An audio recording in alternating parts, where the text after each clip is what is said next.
يا ترى هتعملي ايه ببواقي بسكوت العيد؟ في كل بيت من بيوتنا بيبقى موجود كده شوية بسكوت موجودين، ومحدش بيرضى ياكلهم ابدا، بيبقوا موجودين كده في العلبة، بيروحوا من يمين للشمال ومن الشمال لليمين. تعالي نعمل بيهم حاجة حلوة النهاردة ولذيذة وسهلة جدا جدا واقتصادية. ودي بقى مخصوص للناس اللي مش بتحب الشوكولاتة في الحلويات. عارفين بقى النوع اللي بياكل من تورتة الكريمة ده، يقولك لا تسأليه عايز تورتة كريمة ولا شوكولاتة، يقولك لا اديني تورتة كريمة. هم دول بقى الوصفة دي هتبقى مناسبة ليهم جدا جدا. بس لو أول مرة تشوفيني، أنا اسمي أميرة، ودي قناتي صنعة في المطبخ. لو عجبك الفيديو ما تبخليش عليا باللايك. يلا نقول بسم الله ونصلي على الرسول، اللهم صل وسلم وبارك على سيدنا محمد وعلى آله وأصحابه أجمعين. ويلا نبتدي على طول. هنجيب بقى قالب حلو كده، بايركس، صينية عادية، ممكن تعمليها في سلاطين صغيرة، ونبتدي نرص فيها البسكوت بتاعنا. طبعا انا القالب بتاعي هنا شكله بيضاوي، فهنضطر بقى ايه يعني نكسر بسكوتة علشان نحط في الحتت اللي فيها فراغات دي لحد لما نرص اول طبقة من البسكوت اللي عندنا. تعالوا بقى نجهز الطبقة التانية. عندي هنا حوالي لتر الا ربع من اللبن الحليب البارد. هننزل بيهم في كسرولة كده علشان احنا لسه هنكمل الوصفة على النار. هننزل عليهم بقى ب3 معالق من الدقيق عشان يعمل كده حاجة حلوة كده زي البشاميل الحلو كده، بيدي طعم حلو قوي قوي الدقيق غير النشا لوحده علشان ما يبقاش مهلبية. هننزل عليهم بقى ب3 معالق من الكاستر او بودرة الكاستر، وهننزل بتلت كوباية من السكر. تقدري تحطي نص كوباية، ربع كوباية من السكر. السكر ده حاجة ترجع ليكي زي ما تحبي، ولكن تلت كوباية كان معيار مناسب للصينية دي. هنقلب بقى كل المكونات الحلوة دي على البارد قبل ما نرفع على النار علشان نتأكد ان الدقيق داب كويس والكاستر كمان. هنحطه بقى على النار ونقلب تقليب مستمر. ولو حابة هنا بقى عايزة تعززي النكهة والطعم، ممكن تضيفي شوية شوكولاتة بيضة مجروشة تدوب، ممكن حتة زبدة حلوة، ممكن كمان علبة قشطة. تمام، يعني كل الحاجات دي متاحة بالنسبة لك. خلاص كده خلصنا، وهننزل بيه بقى وهو سخن كده على البسكوت. شايفين القوام؟ انا عايزاه قوام خفيف يتصب بالطريقة دي، مش ننزله بالمعلقة. ليه؟ علشان هنا البسكوت ناشف، فطبعا البسكوت هيطرى منين؟ هيطرى من السوائل اللي موجودة في الخليط اللي احنا حطيناه ده. تمام، فلازم يبقى خليط الكاسترد خفيف شوية. هننزل بقى بالطبقة التانية من البسكوت،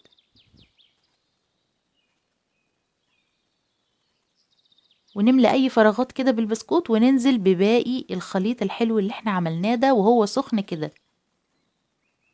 طبعا تقدري تعملي طبقتين 3، تقدري تزودي مثلا على الوصفة دي شوية مكسرات بقى، عندك شوية سوداني، شوية بندق كده قاعدين ملهمش اي لازمة، بدل ما يبوظوا كسريهم وحطيهم في الوصفة دي في النص كده. بس هنسيب بقى الصينية دي ترتاح ونروح نعمل اخر طبقة. شايفين حاجة حلوة سهلة وجميلة ولذيذة؟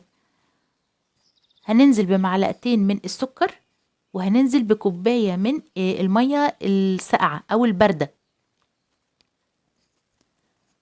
هنبتدي بقى نضرب بالمضرب الكهربائي علشان نقلب السكر شوية. أول لما تحس إن السكر ابتدى يدوب كده شوية، 3/4 كده، 3/4 الكمية دابت، هنبتدي بقى ننزل بكوباية أو نص كوباية، عفوا نص كوباية من الكريم شانتيه الخام، عليهم ربع كوباية من الباستري كريم. وهنبتدي بقى نقلب كده قبل ما نشغل المضرب عشان ايه ما يتطيرش في كل حتة، وبعدين نبتدي نشغل المضرب على اول سرعة، وبعدين نقلب على السرعة الرابعة. تمام، هنبتدي بقى قبل ما نكمل ضرب نحط كده النكهة بتاعتنا اللي هي الفانيليا، نقطتين 3 كده من الفانيليا السايلة او الفانيليا البودر اللي عندك استخدميه. لو عندك فانيليا بودر حطي ربع معلقة صغيرة. هنضرب بقى بالمضرب لمدة 5 دقايق لحد لما القوام يبقى بالشكل الجميل ده.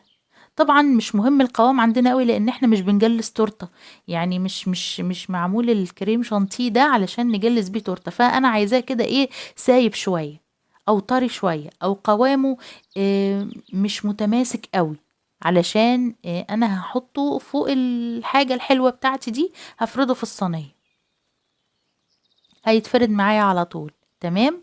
هنبتدي بقى ننزله كده. طبعا زي ما قلنا في اول الفيديو انك تقدري تعمليها في سلاطين صغيره وتقدميها او حتى في كوبايات. هتكسري بس البسكوت وتحطي طبقه بسكوت وطبقه من الكريمه الحلوه اللي احنا عملناها، وبعدين هننزل بقى بطبقه بسكوت تاني وهكذا لحد لما تخلصي وتسيبي اخر ربع من الكوبايه علشان تقدري تحطي الكريم شانتيه من فوق الوش بالشكل ده. يعني الحلول كلها موجودة معاكي. هنبتدي نفرد بقى الكريم شانتيه بتاعنا كويس، تقدري تستكفي لحد هنا، يعني تقدري بقى ايه، يعني تقدميها بالشكل ده، تحطيها في التلاجة تبرد وبعد كده تطلعيها وتقطعيها وتقدميها، يعني تسيبي الشكل كده التجريدي ده للكريم شانتيه، ولكن يعني ايه، احنا هنحاول ان احنا ايه نظبط الصينية بتاعتنا ونقدمها بشكل حلو برضه. ممكن تعملي الحاجة الحلوة دي لو رايحة تزوري حد، يعني لو رايحة تزوري حد ممكن تعمليها، ولكن مش في البايركس طبعا. في اطباق كده بتتباع عند مستلزمات الحلواني، بتبقى بلاستيك شفافة زي البايركس كده، نفس الحجم ده، فممكن تجيبيها وتعملي فيها الوصفة الحلوة دي وتقدميها كحاجة طبعا رايحة بيها زيارة، تبقى شيء جميل قوي قوي انك عاملة الحاجة بايدك في البيت، بدل ما تشتري طبعا شوكولاتات وحاجات كده ملهاش لازمة من بره وتروحي بيها. سوينا السطح بالشكل الجميل الحلو ده، وهنبتدي بقى نكمل. ده بقية البسكوت اللي عندي انا طحنته، ده بقى البسكوت اللي كان مكسر، البسكوت اللي كان ايه يعني مفرفت كده في العلبة بتاعتي، خدته وطحنته في الكبة وابتديت استخدمه في التزيين من فوق الوش كده. زيني بقى براحتك، تقدري تحطيه كده فوق الوش بطريقة كده، تنصريه كده فوق الوش، يعني تفرديه كده فوق الوش الصينية كلها وتغطي الكريم شانتيه طبعا بالبسكوت ده كله، بس انا حبيت اعمل شكل كده عشان اللي هياكل هيعرف هو هياكل إيه اللي جوه ده، فدي حاجة من الحشوة اللي بتبقى جوه الصينية ايا كانت بقى. تحطي يعني لو جوه الصينية فراولة هتحطي من فوق فراولة، لو جوه الصينية مانجا هتحطي من فوق الوش مانجا، طب انا عاملة بسكوت يبقى من فوق الوش حاطة بسكوت. هندي رشة جريئة كده من البسكوت كده حوالين الصينية، وبقية البسكوت بقى هنصصه انصص كده، ونبتدي نحطه بأشكال حلوة كده بحيث ان هو ايه، يعني هو شكل جمالي مش اكتر. جملي الصينية زي ما تحبي.